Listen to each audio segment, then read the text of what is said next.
Hello friends, welcome to Mithuntips. இன்றைக்கி நம்ம ஒரு சிம்பிளான ஈஸியான ஒரு போண்டா எப்படி செய்யலான்னு பார்க்கலாம். இது வந்துட்டு வீட்டில் இருக்கக்கூடிய மாவு வச்சே செஞ்ச போண்டா தான். இதுக்காக நான் பஜ்ஜி போண்டா மிக்ஸ் அந்த பேக்கெட் வந்துட்டு நான் வாங்கி யூஸ் பண்ணல. இது ரொம்ப சிம்பிள் அண்ட் ஈஸி. இது எப்படி செய்யறதுன்னு பார்க்குறதுக்கு முன்னாடி நம்ம Mithuntips சேனலை சப்ஸ்கிரைப் பண்ணாதவங்க கீழே இருக்க ரெட் பட்டன் ப்ரெஸ் பண்ணிக்கோங்க. அப்படியே பக்கத்தில் இருக்க பெல் ஐக்கானும் ப்ரெஸ் பண்ணிக்கோங்க. தேவையான பொருட்கள்: அரிசி மாவு 1 ஸ்பூன், கோதுமை மாவு 2 ஸ்பூன், மைதா 2 ஸ்பூன், கடலை மாவு 2 கப், மஞ்சள் தூள் 1/2 டீஸ்பூன், உப்பு தேவையான அளவு, சின்ன வெங்காயம் பொடியாக நறுக்குனது 100 கிராம், கருவேப்பிலை 4 கொத்து, பச்சை மிளகாய் 10, மல்லித்தழை தேவையான அளவு, இஞ்சி 1 துண்டு.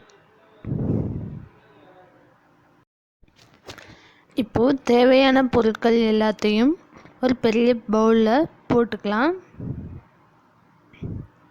கோதுமை மாவு, அரிசி மாவு, மைதா மாவு, அது கூட கடலை மாவு இதையும் சேர்த்துட்டு, உப்பு, மஞ்சள் தூள் இது எல்லாருமே சேர்த்துட்டு நல்லா மிக்ஸ் பண்ணி விட்டுக்கலாம்.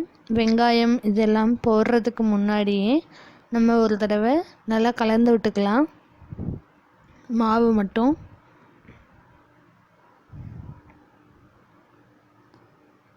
இது ஒரு டிஃப்ரெண்ட் டேஸ்ட்டாக இருக்கும். உங்களுக்கு பஜ்ஜி போண்டா அந்த மிக்ஸில் வர்ற டேஸ்ட்டை விட இது வந்துட்டு இன்னுமே மேலும் அதிகமான சுவையை கொடுக்கும்.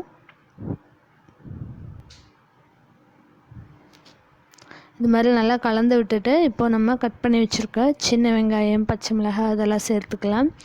மிளகாய் உங்கள் காரத்துக்கு ஏற்ப சேர்த்துக்கோங்க. சின்ன வெங்காயம் போட்டால் அதோட சுவை மேலும் நல்லாயிருக்கும். பெரிய வெங்காயம் போடலாம், அதை விட இது வந்துட்டு சுவை அதிகமாக இருக்கும், அதனால் அதை சேர்த்துருக்கேன். இப்படி நல்லா கலந்து விட்டுட்டு கொஞ்சம் கொஞ்சமாக தண்ணி சேர்த்துக்கோங்க. ஆரம்பத்திலேயே அதிகமாக தண்ணி சேர்த்துட்டோம்னா அப்புறம் அந்த பக்குவத்திலிருந்து மாறிடும். ஸோ கொஞ்சம் கொஞ்சமாக சேர்த்துக்கோங்க.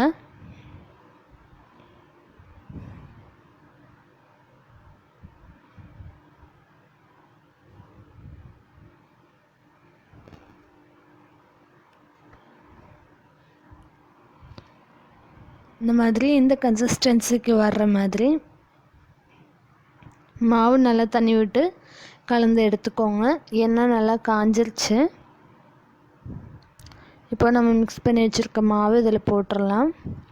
நீங்கள் காரத்துக்கு குழந்தைகள் சாப்பிடுவாங்க அப்படின்னா பச்சை மிளகாய்க்கு பதிலாக மிளகாய் தூள் கூட சேர்த்துக்கலாம்.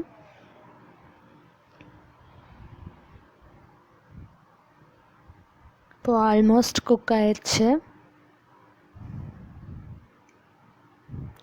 இது டீ டைம் சாப்பிட்றதுக்கு ரொம்பவே சுவையாக இருக்கும். இது ஒரு நல்ல காம்பினேஷனும் கூட.